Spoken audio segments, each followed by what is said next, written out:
Hola gent, com esteu? Espero que superbé, que hagueu passat unes bones vacances. A mi ja se m'acaben, torno a començar en res i estic molt trista. Però bueno, avui us porto el tutorial de com fer una granota curteta d'estiu.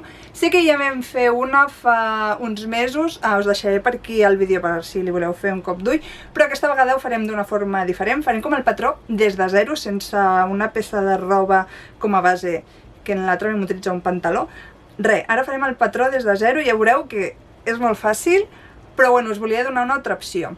En el meu cas, jo utilitzaré un vestit de segona mà per aprofitar el teixit, que no sé si us ho he comentat alguna vegada o no, però a les botigues de segona mà, a part de buscar roba que ens senti bé, també és molt bona opció buscar teixits que ens agradin.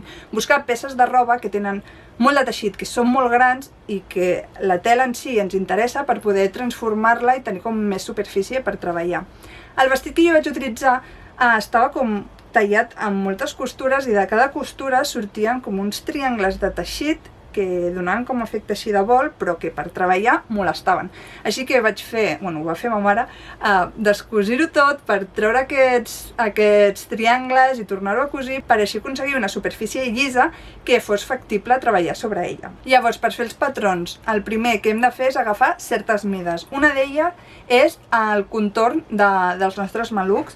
En el meu cas fa un total de 100. També hem de calcular a quina alçada volem que quedi l'escot de la granota i a partir d'aquí calcular des d'on va l'escot fins a la cintura i des d'on va l'escot fins on volem que ens arribi la granota. I amb aquestes mides ja podrem estructurar el que és el patró.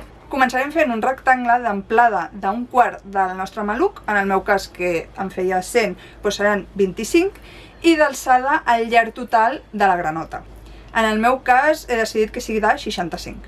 Ara, sobre aquest rectangle, hem de mesurar l'alçada de l'escot fins a la cintura i també a la part superior hem de marcar 9 centímetres. Aquestes dues marques les hem d'unir amb una línia corba que serà el nostre lateral de la granota. I la mida que ens queda a la part de dalt serà la meitat de l'escot. Llavors, si el voleu més estret, doncs el que heu de fer és ampliar aquells 9 centímetres, doncs fer 10, 11, 12, el que vulgueu. A continuació hem de fer una paral·lela a 8 centímetres de la línia vertical. I a la part de baix hem d'augmentar 4 centímetres per lateral i unir aquell punt amb el final del lateral de la línia aquesta corba que hem fet abans. Després continuem treballant a la part de baix, però en l'altre extrem hem de marcar 12 centímetres cap a dalt i 1,5 cap a fora i ho marquem amb una línia unint tot el baix. Ja només quedarà fer la línia central del patró, que bàsicament és unir el punt central de l'escot, baixar-ho recte i acabar-ho amb una corba per fer el que seria l'entrecuix de la granota. I per acabar el patró haurem de donar 1 centímetre de costura a tot el voltant. Llavors, per fer el patró de l'esquena, bàsicament són els mateixos passos, l'únic que jo l'escot l'he volgut més estret i l'he fet de 12 centímetres i en el punt que fem l'entrecuix, en canvi d'obrir 1,5 hem d'obrir 3,5, però bàsicament és el mateix i seguint els mateixos passos. Un cop tinguem llestos els patrons, els hem de tallar per dos de forma encarada. Per fer-ho, bàsicament, hem de doblegar el teixit per la meitat i col·locar el patró a sobre. Llavors el tallem i ens sortiran com encarats un de cada costat. La qüestió és la següent, he agafat els patrons de la granota després d'estar moltes setmanes allà en un racó i he vist que a l'hora de plantejar el tall sí que els patrons m'hi caben, com us he ensenyat en els clips anteriors, però no acaben d'estar del tot ben assentats, estan com una mica tossats, és una mica raro. Llavors el que he fet per aprofitar més el teixit que disposo i aconseguir que em sobri fins i tot, el que he fet ha sigut partir els patrons per la meitat, creant com una espècie de top i una espècie de pantaló. Això sí, al tallar sempre en recordeu-vos de posar 1 centímetre de costura a banda i banda per tal que les mides, un cop cosit, no variïn. Això us ho explico perquè a vegades quan disposem de poc teixit o estem reutilitzant peces de roba per crear-ne una des altres, la quantitat de teixit o la forma de la peça de roba ens condiciona a l'hora de posicionar els patrons. Si patrons molt grans els transformem en patrons més petits, és més fàcil de crear aquesta espècie de puzzle on tallar-ho amb comoditat, aprofitar al màxim el teixit i fins i tot, com ha passat a mi, a aconseguir que ens sobri una mica Això seria com el patró sencer inicial i jo el que he fet ha sigut com separar això, pam, ja tinc 2 trossos de l'esquena, pam, ja tinc el davant dividit en 2 i llavors això em permet aquí aprofitar més el teixit, aquí el mateix i em sobra tota aquesta part d'aquí. Canvi total de plans. Ma mare m'ha donat una molt bona idea i la seguiré, i és que com m'havia de fer la meva granota forrada perquè el teixit principal era molt transparent, el que farem serà una granota reversible.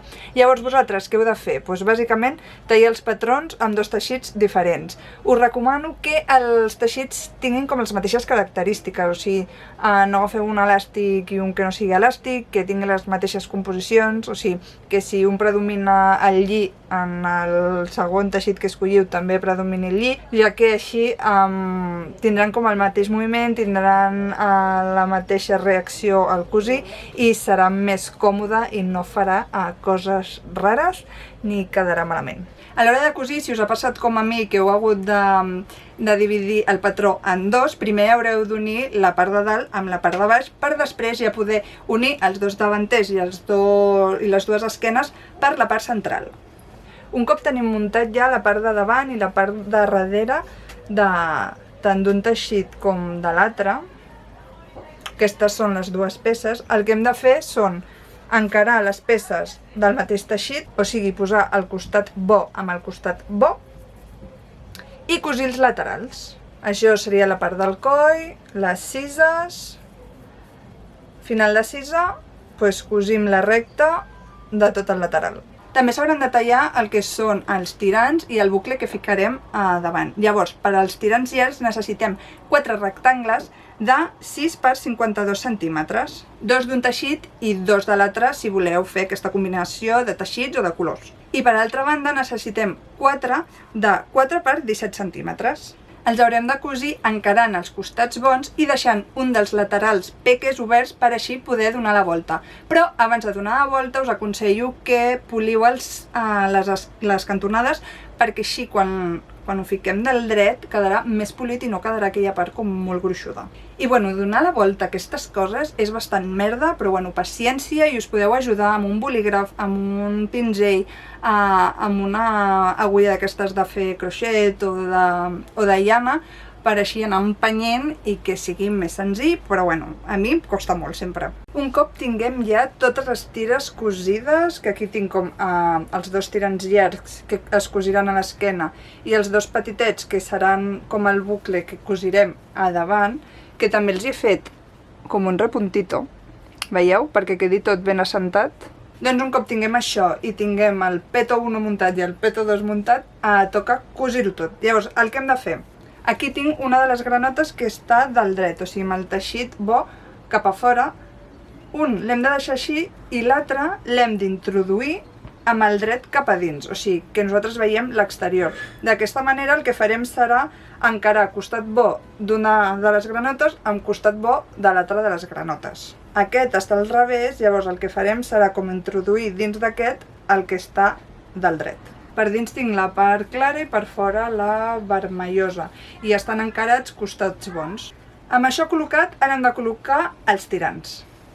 Per fer-ho simplement a la part de l'esquena hem de col·locar els tirants deixant 1 centímetre de costura al marge, que és per on cosirem, i a la part de davant hem de col·locar les tires petitetes formant un loop. Aquí és important que prenem mides a veure a quina distància està del lateral la part del bucle que està més al centre, per així aquesta mida traslladar-ho a l'altre costat i que quedi tot simètric. Un cop ho tinguem ja tot ben encaixat, o sigui, una dins de l'altra, amb els costats bons encarats, amb els tirants i el bucle cap a dins, sobretot que no es vegi, perquè després quan li donem la volta quedarà tot perfecte ja, ho hem de cosir. I el que hem de cosir són com els 2 escots, les parts rectes, i la part corba d'entremig, que seria com el lateral, la part de la cisa.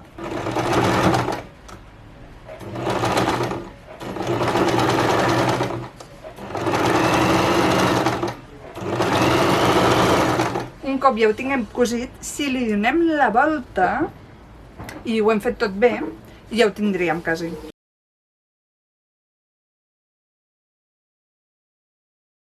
Per últim, s'haurà de tancar la costura de l'entrecús de cada teixit i, com sempre, simplement hem d'encarar els costats bons i passar a la màquina de cosir. I per últim quedarà fer els baixos. Com la granota és reversible, a aquest punt és bastant important que ho fiqueu tot ben planet i que no hi hagi cap arruga per després poder tirar 1 centímetre cap a dins a cada baix i passar-li una costura a tot el voltant. Aquest punt és superimportant perquè si no feu que coincideixin totes les costures, la del centre i la dels laterals, i si no feu que estigui tot el teixit ben pla i ben assentat, si pel que sigui queda una de les granotes queda amb un recorregut del llarg més llarg, el que farà serà crear bosses, o si no assenteu bé les costures potser queda com retorçat i visualment quedarà molt lleig. Per això us ho preneu amb calma, ho feu amb temps, no tingueu pressa amb aquest pas perquè és dels més importants perquè quedi bé. I un cop ho tingueu, la granota ja estarà feta.